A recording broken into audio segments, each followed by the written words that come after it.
By writer singer Suresh Kumar. Music by Dipesh Babu. अखन आप सब सुन रहे छे ARS म्यूजिक की शानदार प्रस्तुति। हमरा यही लगन में कराही देगे हमारी छोड़ी के साथ बिहागे हमरा यही लगन में कराही देगे हमारी छोड़ी के साथ बिहागे हमरा यही लगन में कराही देगे दीदी छोड़ी के साथ बिहागे हमरा यही लगन में कराही देगे दीदी छोड़ी के साथ बिहागे कादन गए।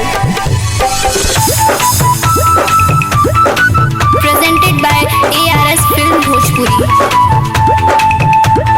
अखन आप सब सुन रहे छे ARS म्यूजिक की शानदार प्रस्तुति।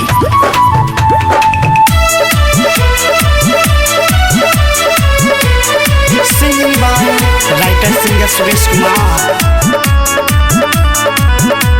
ललन कन्हैया कहै छै हमरा आगे कहै छै हमरा आगे कहै छै हमरा यही लगन में कराइले बिहार कराइले बिहार कराइले बिहार।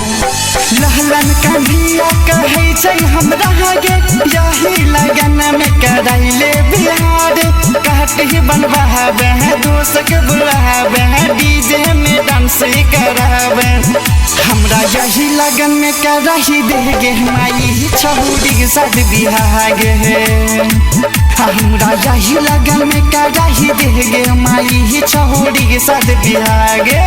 दीदी कुछ बोलागे। Presented by ARS film Bhojpuri.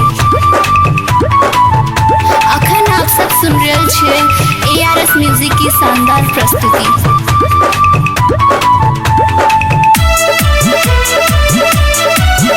Singing by writer singer Suresh Kumar. हाई घर में बजै छै हमरा बारह गे हमरा बारह गे यही उम्र में कराई दे बिहागे कराई दे बिहागे घर में बजै छै हमरा बारह गे यही उम्र में कराई दे बिहागे तेल लगावे हल्दी लगावे पंडित जी से दिन बनवावे हमरा यही लगन में कराही देगे हमारी छोड़ी के साथ बिहागे हमरा यही लगन में कराही देगे हमारी छोड़ी के साथ बिहागे गे भाई सुना सके। Presented by ARS film Bhojpuri. अखन आप सब सुन रहे छे ARS म्यूजिक की शानदार प्रस्तुति।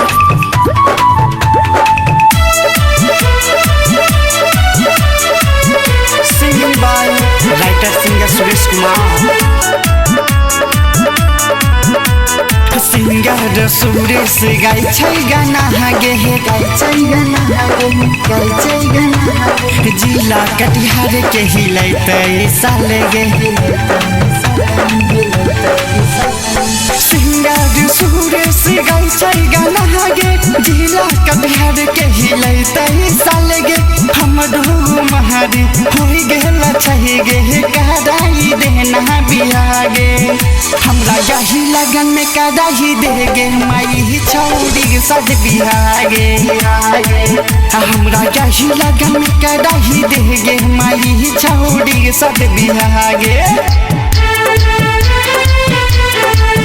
हमरा यही लगन में कराही देगे हमारी छोड़ी के साथ बिहागे हमरा यही लगन में कराही देगे हमारी छोड़ी के साथ बिहागे हमरा यही लगन में कराही देगे दीदी छोड़ी के साथ बिहागे हमरा यही लगन में कराही देगे दीदी छोड़ी के साथ बिहागे करा देंगे नतन जार खाइल वो।